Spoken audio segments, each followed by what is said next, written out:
and welcome to another edition of Trader Talk TV. Today we've got Rebecca from Quantcast in the office. Rebecca, thanks for coming in. You're welcome.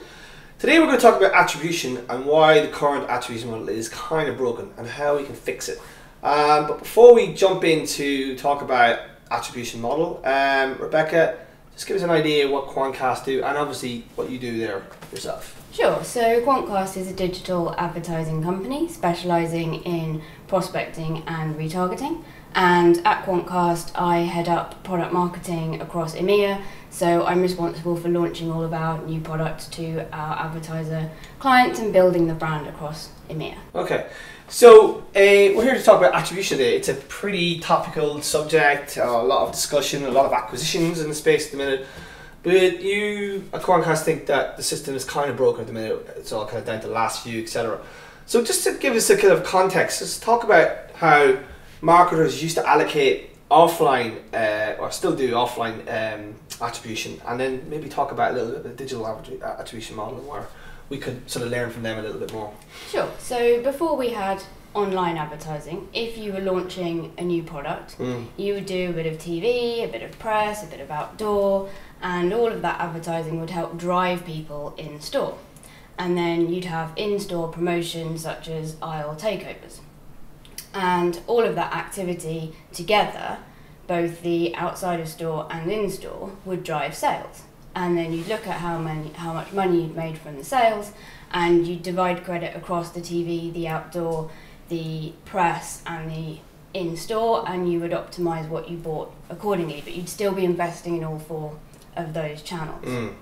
Now, what we have with online is people who are browsing the internet and they're seeing ads on lots of different websites that they go to. And then they might go to a brand's website.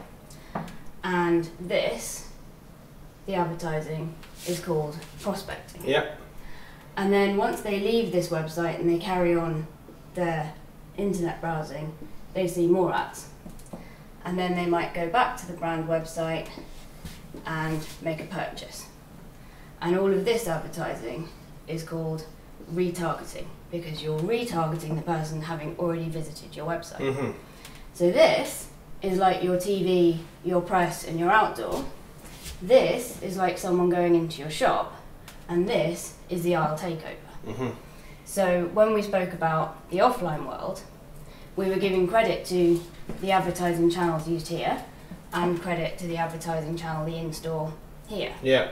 But in online, what we're doing is just giving all the credit to the last ad before the purchase, which, if you then think of that from an optimization perspective and take it back to the offline, you'd buy loads and loads of aisle takeovers in every shop. And common sense tells us that if you stopped investing in your TV, your press and your outdoor and just took over every single aisle in the country, you wouldn't get more sales. True. And eventually people would stop going into the shop seeking your product and your sales would fall.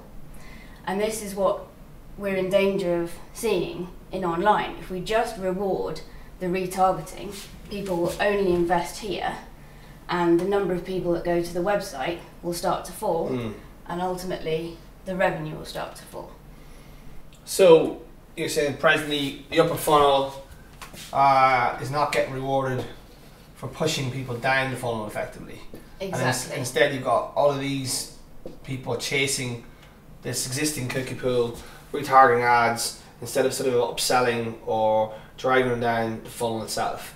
So, I mean, what is your sort of methodology? I know you're not an attribution company, but what is the sort of methodology you're pushing to the market itself? So what we're encouraging people to do is divide credit between the last ad before a site visit and the last ad before a sale. So when you then look at your planning and your optimization, you continue to invest in both prospecting and retargeting.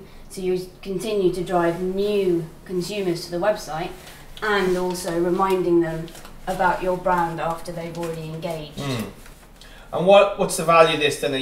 You're rewarding brand publishers for actually being a brand in a safe environment and doing some cool stuff like rich media and homepage takeovers, etc., etc. Exactly, because a lot of the very well-known publishers have a high level of engagement within their audience, and they're actually a very trusted source of advertising to consumers.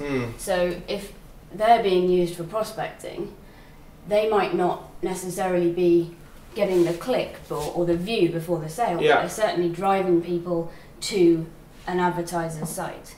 Okay, and how do you get this adopted? I mean, this is a pretty radical change of the, last click model, effectively. So how do you get people to adopt this? Is it sort of like a conversation you have with the IAB, or a conversation you have with publishers, a conversation you have with agencies, or a conversation you have with marketers? I mean, they're the guys obviously spending the money. So is it the conversation with those guys and say, listen, you do realize that in digital advertising we have this archaic system, and also detrimental to your brand, where this last ad is being rewarded for everything in terms of the acquisition or the click or whatever it is, whatever your metric is. So how do you get people to adopt this then?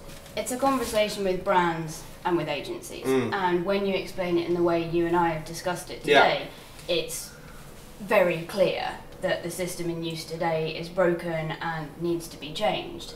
And brands can then push their agency to make the change, or agencies can go to brands and say, put the hands up, the measurement we're using today is outdated, we want to make this change because. But then it's really down to whichever system in place is actually doing the attribution and tracking. So we're talking to attribution companies, we're not an attribution company, it's not where we want to go, and saying you should be offering this as a model if brands or agencies want to adopt it. And the reception is really good. It does seem to me that this is geared towards more brand focused campaigns.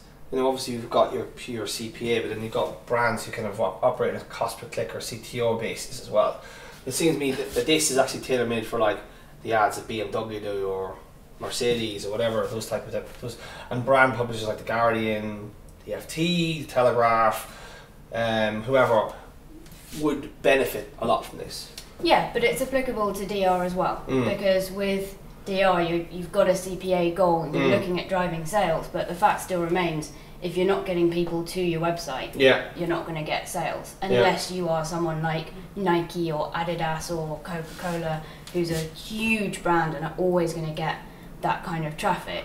Then you need to keep, as we said with this example, filling the top of the funnel, getting people onto the website, which is going to drive the purchases. But the key with doing good prospecting is the people that you find and drive to your website have to be the kind of people that are going to buy your product.